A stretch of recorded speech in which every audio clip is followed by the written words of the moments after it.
ඔව් ඇත්තටම පහුගිය සැප්තැම්බර් මාසේ 21 වෙනිදා මේ රටේ ජනතාව විශාලතම හැරවුම් සහිත දේශපාලනයක් ගත්තා. ඒක විශේෂ තීන්දුවක්. අපේ රටේ දේශපාලන බලය පෞල් කීපයක් අතේ පරම්පරා කීපයක් අතේ තිබූ දේශපාලන බලය පොදු ජන ව්‍යාපාරයක් අතට සැප්තැම්බර් මාසේ 21 වෙනිදා මාරු වුණා. හරිද? ඊට අපි නොවැම්බර් මාසේ 14 වෙනිදා මහචන්දේ තිබ්බා. නොවැම්බර් මාසේ 14 වෙනිදා මහචන්දේදී මෙතන මම හිතන අපේ රැස්වීමක් තියලා අනුරාධපුරේ ජනතාවගෙන් ඉල්ලා හිටියා පාර්ලිමේන්තුව සුද්ධ කරන්න කියලා. කොහොමද සුද්ධ කරන්නේ? මම කියන්නේ එක්කෙනාට දෙන්නයි. හිටපු එක්කෙනයි.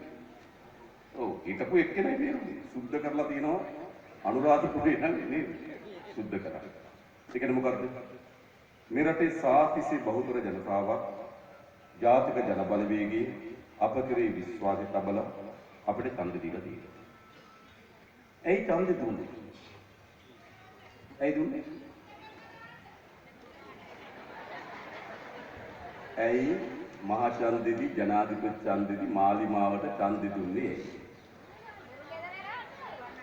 හොරු අල්ලන්න. තව රට හදන්න. ඒ කියන්නේ ආර්ථිකය හදන්න. හරි. තව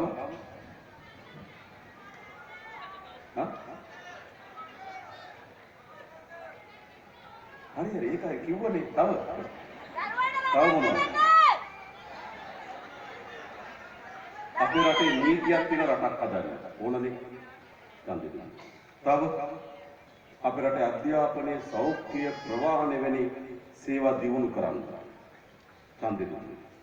තව අපේ රට ලෝකේ කළු රටක් බවට පත් වෙලා තියෙන්නේ තිබුණේ මේ රට ලෝකේ පිළිගත් රාජ්‍යයන් එක්ක ශක්තිමත් සබඳතාවයක් තිබෙන දිදුලන රටක් බවට පත් කරන්න අපේක්ෂාවක් තිබුණා. මේ ආදී අපේක්ෂාවන් එක තමයි මේ රටේ ජනතාව අපිට ඡන්දෙ දුන්නේ.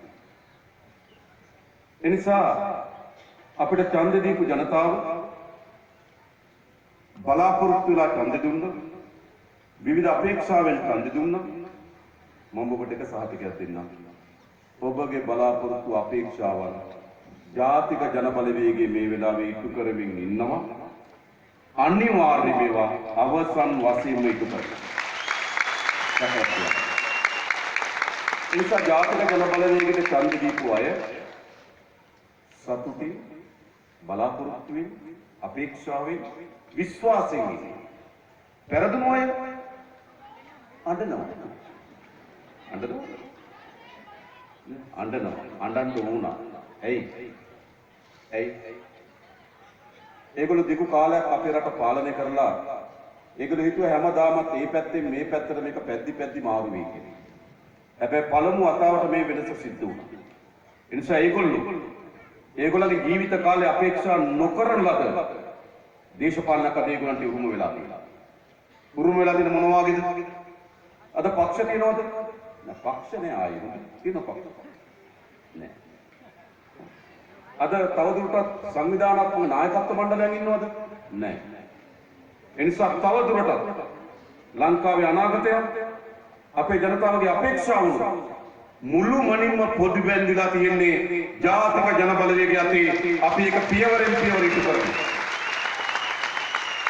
අපි මේ රට හදන්න ඕනෑම රටක් හදනවා නම් වැදගත්ම සාධකය තමයි අපි ආර්ථික ස්ථාවරභාවය හදන්න. ආයෝජකයන්ට, බැංකුකරුවන්ට, රැකියාවේ නිරත අයට, ජාත්‍යන්තර ප්‍රජාවන්ට අපි ආර්ථික ස්ථාවරභාවය හදන්න. අපි සැලකිය ප්‍රමාණයකින් මේ වෙනකොට අපි ආර්ථික ස්ථාවරභාවය හදලා තියෙනවා. කොහොමද කියන්නේ?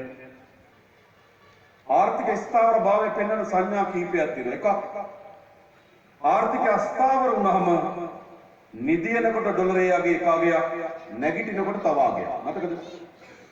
එයා ආර්ථික අස්ථාවර කාලේ. දැන් ආර්ථික ස්ථාවරයි. මාස 6ක් එක දිගට ඩොලරයේ අගය රුපියල් 300 සීමාවේ අපි තියාගෙන ඉන්නවා ආර්ථික ස්ථාවරය. ආර්ථික ප්‍රස්තාවන ජනතාවගේ අත්‍යවශ්‍ය භාණ්ඩ සේවා අඛණ්ඩව ලබා දෙන්න බෑ. මතකද? තෙල් පොලිම, ගෑස් පොලිම, ආර්ථිකයක් කඩා වැටුනම භාණ්ඩ සේවා අඛණ්ඩව ලබා දෙන්න බෑ. අපි භාණ්ඩ සේවා අඛණ්ඩව ලබා දෙනවා. ඒක ආර්ථික ස්ථාවරභාවය පිළිබඳ